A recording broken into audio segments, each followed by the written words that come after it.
Let's head to East Africa.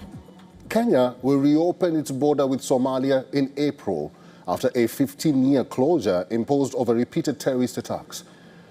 President William Ruto announced the plan, signaling a step towards restoring cross-border movement and regional cooperation. The frontier was officially closed in October 2011 because of attacks on Kenyan soil by the Al-Shabaab terrorist group, which has been waging an insurgency against the central government in Mogadishu for more than 15 years.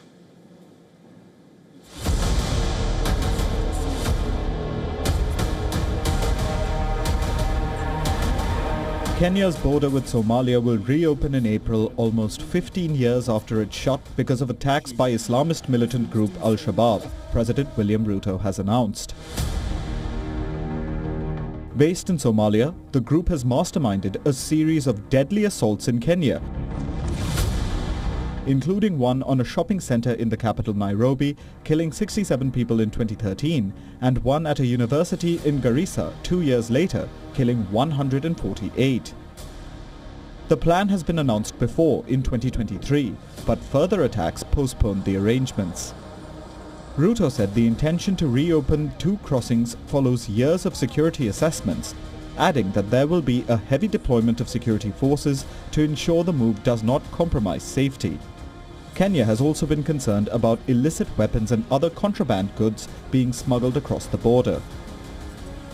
The border was closed in October 2011 when the East African nation launched a major military incursion into Somalia to push back Al-Shabaab, an Al-Qaeda affiliate, from its border. These soldiers were later absorbed into the African Union force, a version of which is still in Somalia and still has a Kenyan contingent. Ruto's announcement came days after the Mogadishu-based Hiral Institute think tank issued a wide-ranging report about the security situation in Somalia, saying that Al-Shabaab was growing in strength and had regained most of the territory in central areas it lost in a big government offensive in 2022.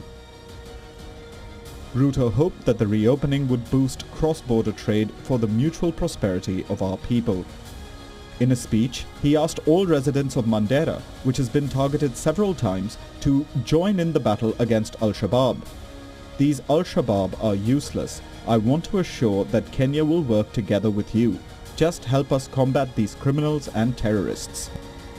In addition to the attack on the Westgate Mall and Garissa University, other major Al-Shabaab attacks in Kenya include the killing of 28 bus passengers in Mandera County in 2014 and an assault on a hotel in Nairobi 5 years later, which left at least 21 people dead.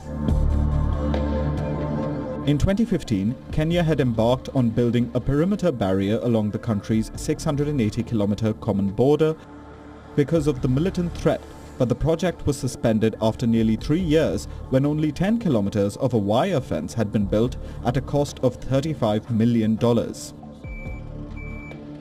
Africa Bureau, WION, World is One.